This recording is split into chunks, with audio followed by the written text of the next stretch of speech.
ഗോപാലകൃഷ്ണൻ, അയ്യപ്പൻ സ്ത്രീ വിരോധിയല്ല, ആർത്തവും പ്രകൃതിയുമാണ് എന്ന് Facebook post ഇട്ട ആളാരാണ്? കെ സുരേന്ദ്രനാണ്. നേരത്തെ സ്ത്രീ പ്രവേശനം വേണം എന്ന് ലേഖനം എഴുതിയാരാണ്? ഒ രാജഗോപാലാണ്. നേരത്തെ ഹിന്ദു ഐക്യവേദി അധ്യക്ഷൻ ആർ വി ബാബുവിന്റെ സുപ്രീം കോടതി ഉത്തരവ് വന്നപ്പോൾ നിലപാടെന്തായിരുന്നു? RSSന്റെ അപ്പോഴത്തെ നിലപാടെന്തായിരുന്നു? എക്കാലത്തെ നിലപാടെന്തായിരുന്നു? ഇനി കേസ് കൊടുത്ത സുപ്രീം കോടതി വക്കീൽ അഡ്വക്കേറ്റ് പ്രേരണ സിംഗ് RSS ആണ്. അവരിപ്പോഴും BJPയുടെ പ്രധാന നേതാവാണ്. അതുകൊണ്ട് ടേണിന്റെ കാര്യം പറയാൻ BJPക്ക് യഥാർത്ഥത്തിൽ അവകാശമുണ്ടോ ശ്രീ അഡ്വക്കേറ്റ് ബി ഗോപാലകൃഷ്ണൻ? BJPക്ക് അവകാശമുണ്ട്. BJPയുടെ ഏത് നിലപാടും BJPയുടെ വ്യക്തിപരമായ അഭിപ്രായമാണെങ്കിൽ ആ അഭിപ്രായം മാറ്റാനും മാറ്റിമറിക്കാനും BJPക്ക് കഴിയും ഒരു സംഘടന എന്ന നിലയിൽ. ആ സംഘടന എന്ന നിലയിലുള്ള അന്തസ്സ് CPM കാണിക്കട്ടെ. എന്തേ കാണിക്കാത്തത്? ഇപ്പം താങ്കളിപ്പോൾ ഒരു കാര്യം പറഞ്ഞു, ഞാനതിനോട് ശക്തമായി വിയോജിക്കുകയാണ്. നിങ്ങൾ പറയേ നവോത്ഥാനത്തിന് ഭാഗമായിട്ടില്ല കേരളത്തിൻ്റെ മണ്ണെന്ന്, പള്ളി പോയി പറഞ്ഞാൽ മതി. നവോത്ഥാനത്തിൻ്റെ മണ്ണാണ് കേരള മണ്ണ്. പണ്ഡിറ്റ് കറുപ്പനും അയ്യങ്കാളിയും ശ്രീനാരായണ ഗുരുവും മന്നത്ത് പത്മനാഭനും നവോത്ഥാനത്തിൻ്റെ പേരിൽ കുമാരനാശാനും ചണ്ടാല ഭിക്ഷുക എഴുതി നവോത്ഥാനത്തിൻ്റെ പേരിൽ ഉഴുതുമറിച്ച ഈ മണ്ണിൽ കമ്മ്യൂണിസത്തിൻ്റെ ഭൗതികവാദത്തിൻ്റെ ഈ പാഴ്മരം നട്ടു. ഈ കേരളത്തെ നശിപ്പിക്കാൻ ശ്രമിച്ചു. എന്നിട്ടിപ്പം പുരോഗമനത്തിൻ്റെ പേര് പറഞ്ഞ് തക്കട തരികട പരിപാടിയുമായിട്ട് ആളെ കൂട്ടി വോട്ട് കിട്ടി അധികാരത്തിൽ കയറാനുള്ള പരിപാടി വരുമ്പോൾ ഒരു സമയമാകുമ്പോൾ അതിനെ എതിർക്കേണ്ടി വരും. ആ എതിർപ്പാണ് ഇപ്പം നടക്കുന്നത്. താങ്കൾ പറഞ്ഞല്ലോ, എനിക്കറിയില്ല, കണക്കെനിക്കറിയില്ല, നവോത്ഥാന മുതലിന് എത്ര പണം വെച്ചു കണക്കെന്നെ അറിയില്ല. ശരിയാണ്, നമുക്കൊന്നും കണക്കറിയില്ല. ഇവിടെ അയ്യപ്പ സംഗമം നടത്തിയപ്പോൾ, ആഗോള അയ്യപ്പ സംഗമം നടത്തിയപ്പം കണക്ക് നമുക്ക് അറിയണ്ടായിരുന്നില്ല. ചോദിക്കാൻ ചെന്നപ്പോൾ ഇല്ലാത്ത കിടക്ക വന്നു. അതേപോലെ ഇഷ്ടികയ്ക്കും നവോത്ഥാന മതിലിൻ്റെ ഇഷ്ടികയ്ക്കും സിമൻറ്റിനും ഇല്ലാത്ത ഗോവിന്ദൻ്റെ ഭജനയ്ക്കുമൊക്കെ എത്ര എഴുതിയെടുത്തു എന്ന് അന്വേഷിക്കാൻ ചെല്ലുമ്പോൾ നമുക്കത് മനസ്സിലാക്കാൻ പറ്റും. അതാണ് ഞാൻ നിങ്ങളോട് പറയുന്നത്. ഇപ്പോഴും ഒരു CPM നേതാവുണ്ട്, നിങ്ങൾ മനസ്സിലാക്കണം. എൻ്റെ ചോദ്യത്തിന്, ഞാൻ ചോദിച്ചതിന് എനിക്ക് പകരമായി പറഞ്ഞ, എനിക്ക് മറുപടിയായി പറഞ്ഞ ഒരു നേതാവുണ്ട്.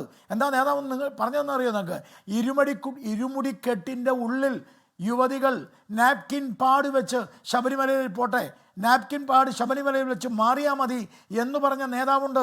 ആ നേതാവ് മത്സരിക്കാൻ നിൽക്കുക കണ്ണൂരിൽ. ആ നേതാവിനെ അനുകൂലിച്ച ആളാണ് ഐഷ പോറ്റി. ആ ഐഷ പോറ്റിയാണ്, ഞാനാണ് ആ ചർച്ചയിൽ പങ്കെടുത്തത്. ആ ഐഷ പോറ്റിയാണ് ഇന്ന് കോൺഗ്രസ്സിലുള്ളത്. കോൺഗ്രസ്സുകാർക്ക് ഇപ്പോൾ പറയണം എന്താ അറിയോ? BJPക്കാർ കൂടുതൽ നേട്ടം ഉണ്ടാക്കാൻ BJPക്കാർക്ക് ശ്രമിക്കും. അതിനുള്ള സാഹചര്യം ഉണ്ടാക്കി. BJPക്കാർക്ക് നേട്ടമുണ്ടാവാൻ പാടില്ല. ശബരിമലയിലെ സ്ത്രീകൾ കയറിയാലും കുഴപ്പമില്ല. ആ നിലപാടാണ് കോൺഗ്രസിൻ്റെ. അതുകൊണ്ടാണ് ഞാൻ ഐഷ പോറ്റിയുടെ കാര്യം പറഞ്ഞത്. ഐഷ പോറ്റി കോൺഗ്രസ്സിൽ വന്നല്ലോ, നിലപാട് മാറിയോന്ന് ഐഷ പോറ്റിയോട് കോൺഗ്രസ്സുകാർ ചോദിക്കണം. എന്നിട്ടിപ്പം ഇപ്പോൾ ബലദേവൻ വേറൊരു കാര്യം പറഞ്ഞു.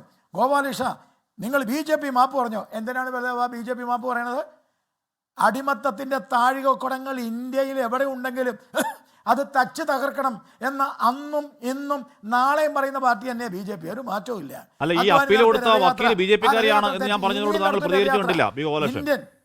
അല്ലല്ല, കേരളത്തെ കത്തിക്കാൻ ഈ പറയുന്ന സുപ്രീം കോടതിയിൽ കൊണ്ട് ഹർജി കൊടുത്ത വക്കീൽ BJPക്കാരിയാണ്. BJP Purvanchal Morcha spokes person എന്ന അവരുടെ റിപ്പോർട്ട് കിടക്കുന്നേ. അതിൽ നിന്നെങ്കിലും മാറ്റ് എന്ന് പറയണ്ടേ കേരളത്തിലെ BJP? അതിനകത്ത് സംഘടന ഞാൻ പറയട്ടെ നിങ്ങളെ പൊള്ളുന്നത് ഹാഷ്മി, നിങ്ങൾക്ക് വല്ലാത്ത പൊളിച്ചെന്തിന്? ഞാൻ CPM-നെ കുറിച്ചാണ് പറയുന്നത്. വ്യക്തിപരമായിട്ടുള്ള അഭിപ്രായമായി പറഞ്ഞെങ്കിൽ ശബരിമല സ്ത്രീ പ്രവേശനമാണ് RSS കൊടുത്തത്. എന്നിട്ട് അവരെ BJP ഒഫീഷ്യൽ പദവി ഇരുത്തിയേക്കുക. താങ്കൾ പറയണ്ടേ, ഇറക്കി വിടുന്നു പറയണ്ടേ? ഞാൻ ചോദിക്കട്ടെ, പുനഃപരിശോധന ഹർജി കൊടുത്തത് പാർട്ടിയല്ലേ? അങ്ങനെയാണെങ്കിൽ പുനഃപരിശോധന ഹർജി കൊടുത്തിട്ടുള്ളത് ക്ഷേത്ര സംരക്ഷണ സമിതിയല്ലേ? വിശ്വ ഹിന്ദു പരിഷത്തല്ലേ? ഇവിടുത്തെ ഹിന്ദു സംഘടനയല്ലേ? അതെന്താ നിങ്ങൾ പറയാത്തത്? ഏതെങ്കിലും ഒരാൾ പോസ്റ്റ് ഇട്ടതാണോ പ്രശ്നം?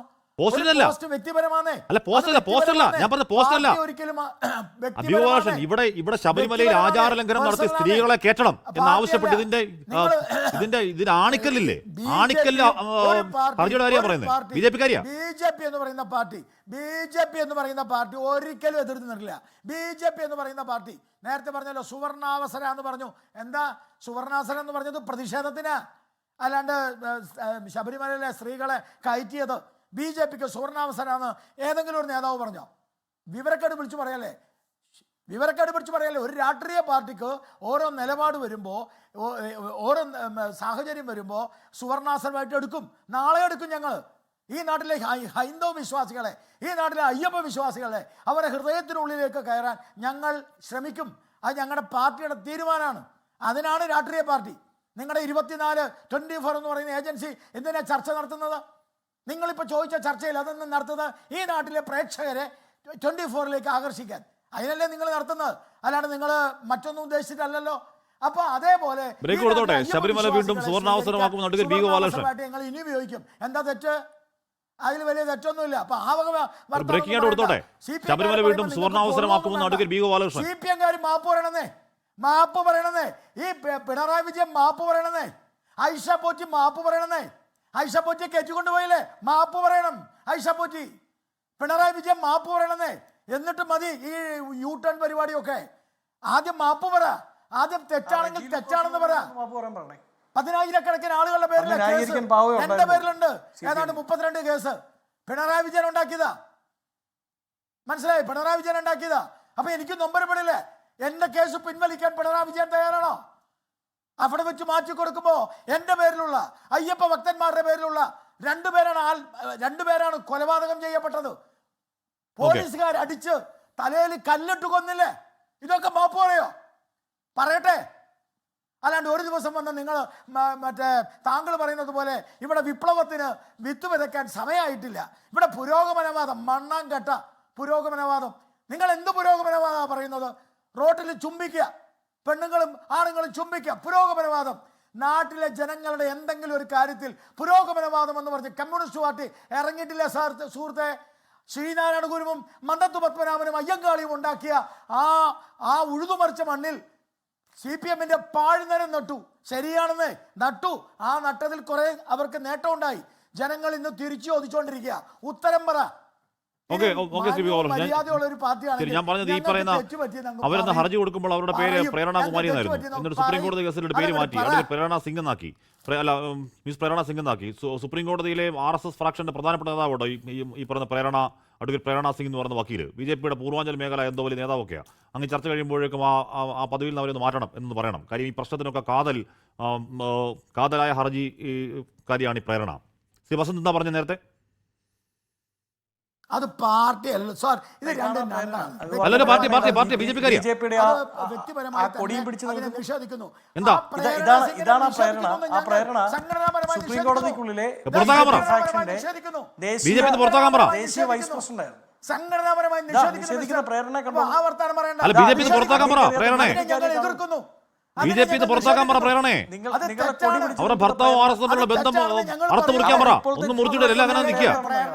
പ്രേരണയുടെ ചുമതല മുഴുവൻ നിങ്ങളല്ലേ ഇരിക്കുന്നത്. ഈ വിഷയത്തിൽ തുഷാർ മേത്ത ഇന്ന് സുപ്രീം കോടതിയിൽ പറഞ്ഞതാണ് ഞങ്ങളുടെ സ്റ്റാൻഡ്.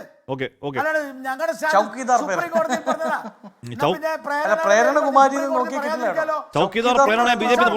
സുപ്രീം കോടതി പറഞ്ഞാണ് ഞങ്ങളുടെ സ്റ്റാൻഡ്.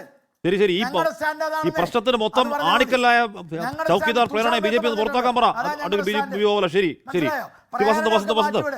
അതൊക്കെ ഏത് പ്രേരണ വന്നാലും ഞങ്ങൾക്കൊരു പ്രശ്നമല്ല. ലോകത്തെവിടെയായാലും ഏത് സമയത്തും 24 വാർത്തകളും ഓഗ്മെന്റഡ് റിയാലിറ്റി പാക്കേജുകളും എക്സ്പ്ലെയിനറുകളും വിശദമായി കാണാൻ ഞങ്ങളുടെ YouTube ചാനൽ നിങ്ങൾക്ക് സബ്സ്ക്രൈബ് ചെയ്യാം.